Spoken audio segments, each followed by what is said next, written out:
why don't you go ahead and start with telling us a little about yourself, right? And what you've done in the past, what are you doing now, and what your aspirations have been? So basically, I did my graduation from NIT Jalandhar in civil engineering. Right. Over there, I just got an offer from Cognizant Technical Solutions. So, like for 1 year, I just worked over there as a software developer. And during that time, like I was not happy with like coding stuff and all those. So, and like when I was in my college, so I was willing to continue my master's or MBA degree over somewhere. So I started preparing for GRE at that time. Right. We should mention though that your name is Bhavika. I never started with that, and I should have started with your name. So, guys, we're talking to Bhavika here. She's at WashU. She's doing her master's in engineering management, right? And when did you start, Bhavika? Did you start this year, 2019? Yeah, from this fall semester, I started in August. Wow, so super new. So it's just been a few months since you started it, right? So how are you feeling? Nervous? Yeah, it's great. Exciting? Yeah, it's great. It's great. Previously, like in the second month, like it was quite harder for me in order to get adjusted over here. But after that, the people in the faculty and the professors are so much helpful over here that everything is just going with the flow. Right. Right. No, absolutely, and that's a good part about being in a university, right? It's the way it is set up is you come here and it's a totally new environment, and then there are people who will come out and start supporting you. That's awesome. That's awesome. Okay, so now let's step back into your college days, right, undergrad, and first tell us about that move from civil engineering to Cognizant, and like how did that happen? So basically, my parents always forced me to go on like for electrical or civil engineering because that's a very popular the popular evergreen field. branches. Yeah. So basically, I took civil engineering because of that reason. Right. And then when I was in my college, so I didn't like that branch. It's good, but due to the field work and the kind of jobs they used to have in civil, so that's why I just wanted to move a shift towards more into IT. That's Okay. so that's why I just started preparing for like started working on coding stuff and learning more and more languages over there. Right. And during my placement time, I started to took place and sit for several companies over there, and I just got placed in Cognizant. Super, which is a good company to actually work for. So what was the moment of truth for you, right? That, oh, I hate it and I'm not going to do this particular job and I want to do something else. So what happened? So basically, when I just went for like Cognizant in August, so in the first 3 months we had training sessions where we learned several languages and back into front end area, like everything about Angular, Hibernate, Spring, Java, and all those languages. So over there, like the work over there was good, but I didn't get so much exposure out of it, and so that's why I was decided like I don't want to be here now. Okay. And I want to move towards management side, or that's have a blend of engineering also. So right, that's why right, I just right. master's in engineering management course over here. Makes sense. Makes sense. So, Bhavika, let's talk about once you knew you wanted to move into management or you wanted to do a master's, right? Did you always know that you wanted to come to the US, or were you considering different countries? What was that like? So like I never planned for US before. That's not was in my mind. So in my final year, I was preparing for CAT also. Okay. So basically, I was more inclined towards CAT and doing MBA in India. Right. But like when I gave in my final year, so I worked hard, but the result didn't came up that good. So, and that was a very long process that CAT used to have. So when I heard about MS process that we used to have for outside countries, so I found it like it is very different from what we used to have in India, and that's a very good way to in order to start. You just need to give the GRE on the TOEFL, and you need to work hard on your SOPs and LOI and the way it works well. Right. Okay. So that's why I just started for preparing for MBA. Okay. For MS. So, were you preparing for your GRE while you were in school, or did you start preparing for your GRE when you started at Cognizant? So I was working in Cognizant, so I started over there. Okay, so you started there. So it didn't actually happen during your school time. So now looking back, right, in retrospect, what would you change if you were to change something, in the last 4 years? What would you change? So the first thing that I wanted to change is like I was not I didn't know like what I wanted to do. So Right. that's and I started very late, seriously. Yeah. So I just had only 1 month in order to prepare for GRE, for TOEFL, and Wow. in order to prepare for my SOP and LOR. Yeah. So that's a very small time frame that I have to prepare all those For stuff. sure, yeah. Yeah, and if you're just preparing for fall season to come over here, then you should start preparing early, like in September, October, in order to get your exams done by September, November, Right. and then you can focus more on your SOPs and LOR. Right. No, absolutely. I totally agree with what you were saying. So uh, let's talk about GRE a little more, right? So you said you only had a month, like barely 4 weeks to actually take your GRE and then the TOEFL as well, right? So how was your GRE? So what did you do? What did you get on your GRE? So basically, I decided in like New Year time that I just wanted to go for GRE this.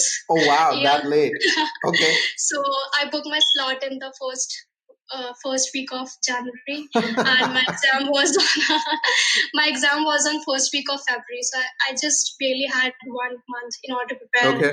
for my GRE, and I booked my TOEFL also on 16th Feb. So I just had around 10 days in order to prepare for TOEFL. Right. So and I was working in Cognizant also over Yeah. that time, so I used to get more time on my weekends only, Right. and like 2 to 3 hours on my weekdays. Right. So what I did was I knew that I won't be able to do better in my verbal section, because in verbal you need time and you need more and more practice on that area. Right. And on the other hand, there was quant section, and I knew about that is my strong part, and I can do well in that stuff. So firstly, I went to the course that what they used to have, and I started working on my official guide that we used to have from GRE. Yeah. So I gone through all the chapters once in the quant section. Right. And I worked a little bit on my verbal section, but I knew that it won't be able to do wonders in that. Yeah. So the thing that I can do was to practice more and more. So I started giving practice tests more and more. So I applied Manhattan practice test that was quite good enough. Right. So I gave around 5 to 6 practice tests in that area. Got it. Got it. Okay. So, and what was your GRE score, if you don't mind me asking, Bhavika? My GRE score was quite little bit low. That's fine. I must say that was 314. That's not so low. That's not low at all. Yeah. So I got 169 in quant, but my verbal section was terrible. That was 145. Which is fine. You're just being modest. It's not a low score, Bhavika. It's a good score. So I don't know why you feel it's low. It's not low score. We've seen low scores, right? Yeah. But you actually have a good score. So let me ask you this, Bhavika. Now, given the fact that you knew that you wanted to come to the US, would you say, or would you suggest to the students that they should start preparing for their GRE while they're in college? Yeah, that's a good move. I think you should start preparing in your college if you're just aiming for GRE and coming out of the country and want to pursue your MS over here.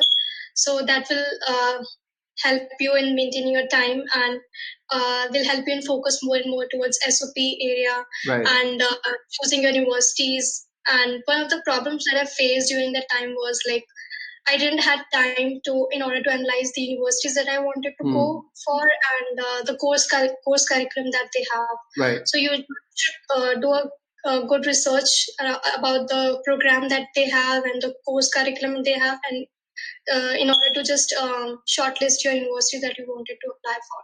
For sure. Yeah, no, that's a really good suggestion, Bhavika. So looking back, right, would you Yeah. say as an engineer, and there are a ton of engineers out there, right, who try to prepare for the GRE. What should be the focus area when they start preparing for the GRE? So the focus area should be first they should get a good score in GRE and TOEFL because those are the first leading paths in Right. your career that you're just going for MS. After that, they should focus on their SOP a lot. Yeah. And I must say, if you're just preparing for GRE, you should start preparing your SOP from that time also because you need uh, modifications again and again. And as much as you modify your SOP, it will be great enough. Right, right, absolutely. So talking specifics, right? In the GRE, would you say, or would you agree if I were to say that quant's a lot harder when it comes to international students? So students should spend more time, not quant, I mean, verbal is a lot harder. Yeah. And students should spend more time preparing for verbal. So I'll say that if you have a time frame of around 1.5 month, then verbal section. If you're just good enough with verbal, then you should focus on that. If you're not, then just focus on quant and get a higher score because quant used to be very easier. Yeah. In comparison to what verbal section used to be. Yeah. And during my time, I just focused more and more towards learning vocabulary. Yeah. And I did not do that at that time. Right. And that didn't help me a lot in my GRE portion. Right. When I was in my exam. That's a really Along good. with that, Yeah, that's a if really you're good just advice. having if you're having a time frame around 2 months, 3 months, or Yeah. more than that, then you should definitely focus on your verbal section. Super. I don't think I've actually heard that advice from anyone else, but that is a really good advice, Bhavika. That if you have a time crunch, then it's better to actually focus on quant and get a higher score in quant. But if you have more time, then focus on verbal, get that sorted out as well, so your scores can actually go higher, right? For engineers, I think it's still easier to actually score well on quant, not on verbal that much, right? Right. So now let's talk about the next one. So you made that journey. You've actually come here now. You're at a very good university. You're at Washington University in St. Louis, right? So you're now successful. You're now a successful international student. I mean, there's still a whole battle that you still have to win, which is the H-1B and all that stuff. But you are still successful. How has your perspective changed now that you've actually done that journey on how you used to think about it, and now coming here, how has that perspective changed in terms of admissions and universities and stuff? So there's a lot of perspective that changed in mine. So basically, people over India, like the students over there, think about that used to pay like the admission fees used to be very high, and the cost of living used to be very high in US, and they can't able to afford it, right? Right. So that's the main perspective. Every Indian students who went for CAT these days, right? So I just want to say them that if you're just going for CAT also, then for IIMs also you need to invest around 30 lakhs for sure because they also used to have admission fees of around 20 to 25 lakhs, right? Right. Then along with their cost of living. So they will be having at least around 30 lakhs of minimum budget over there. So, but if you're just coming over here, like in US or in Canada, in any other country, then there are many other universities who used to offer you great scholarships. Along with that, they have it, they have quite low admission fees if you're just going for public universities, and they are not private universities, and those are quite lower in rank also. So you can go for that universities also, and if you just aspire for like good universities which are in top 20, top 40, and that are private also, then it will just cost you around 30 or 40 lakhs. But you can prepare and aim for like completing your masters in less semesters. Yeah. In order to go for 3 or 4 semesters, you can cut down your semester to around 2 or 3 in order to maintain your budget or the expenses that you have. So that would be my advice. Okay, so that's a really good advice. Let me try and encapsulate that with a little more internationalization with it. I don't know why I screw up on that word, but I do. So let's first make sure that all our students who are not from the Indian system understand what the CAT stands for. So it's not the cat as an animal. What does CAT stand for? So is it cumulative? What does the acronym stand for? I think common admission test. Common admissions test, right? So I did not know, and I'm sure a lot of other students would not know. The other thing that a lot of international students would not know is what 30 lakhs means, right? Yeah. I think it's very very Indian term of using the currency. So let me know if I'm going in the right direction. So 30 lakh would mean 300,000. Is that correct? You're saying in dollars? Well, no, not in dollars, but in terms of decimals, right? Or in terms of zeros, okay. Is it 300,000 rupees? Is that what it is? 30 lakh? Yeah. Right? So when you were saying that Indian universities actually charge 30 lakh rupees, you mean they charge 300,000 rupees, right? Which is about, I'd say, what, $40,000? Yeah. Right? $40,000. $40,000. About $40,000, right? And you're saying if you're spending those $40,000 in India, right, you can actually spend the same amount of money and get a US degree in comparison. Yeah. That's what you mean, right? And that's a really good advice. So yeah. So to all the students who don't understand what rupees and lakhs means, so that's what Bhavika was talking about. So I think that's really good. So how has your perspective changed, Bhavika, in terms of looking at the universities? Were you looking at the top schools when you started with, and now that you were in one of the top schools, do you think you could have saved a little more money and gone to a state school maybe later on, or you haven't thought about that yet? So like when I was in my admission process over for the US universities, so like I have 4 universities that I got admit from. Yeah. So I was quite confused between 2 universities that I just got admission from. So one was Washington University in St. Louis that was ranked in top 20. Right. And another one was a little bit in lower rank side, but they are just offering me a great scholarship along with that.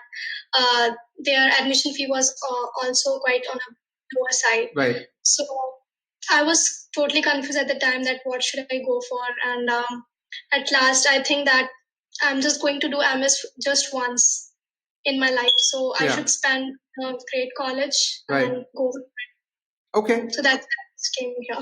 Okay, yeah, that's a good thought process. I think we usually tell students to actually even out the risks and not spend a whole lot of money in doing their masters. But I think if you do get admitted to a really good school like WashU, then I think it definitely works out. So I think what your decision is absolutely fine. Now that you're in your master's degree, what are you focused on? So currently I'm doing Masters in Engineering Management. Mm-hmm. So that's a course that involves managerial skills also along with the engineering side also. Right. So it's a blend of engineering and management. So that's what I wanted to do, go for such a course. And along with that, I'm just doing my minor in cybersecurity field also. Yeah. So as you know that there is lack of cybersecurity skills in the market a lot, and there are huge amount of jobs available in the market. Right. And cybersecurity is a field that's a technical field also, but not that technical as what we have for as a software developer and technical side. So that that thing I like about the cybersecurity, and that's what interests me a lot about that. Right. So now that you're in your program, so you're taking cybersecurity courses. Is that what you're doing, or are you taking some certification as well? So currently I'm taking courses of my engineering management course. Yeah. Along with that, cybersecurity courses, and I'll be planning for cybersecurity certificates in coming vacations in December. Super, super. So now that you're at WashU, and which is one of the best schools, right, in the US, uh, what do you like most about it? The thing that I like most about WashU is the people. They are so much supportive. The professors, the advisors, everyone used to help out in any way that if you just ask them for any help. So that's the best thing about the college. Right. Super. And we would. I'm out of questions. If you have one parting advice that you want to give to the aspiring students, what would that advice be? One parting advice I would give you all would be that don't spend your money on those consultancies that we used to have. So one day before, my cousin sent me one picture of Gateway International. Yeah. So they're just charging around 4 or 5 lakhs just to get an admission in Italy and France. Oh wow. So that's so, but I didn't went for any consultancies in my whole admission process, and I think that you don't require any consultancies in the whole process. You can do it by yourself by doing more and more networking with people and getting help out of them. You can get a great knowledge out of that. I think so. Super, Bhavika. This was really helpful. Thank you so much for sharing your advice and sharing your experiences and journey with us. Appreciate it. Thank you so much.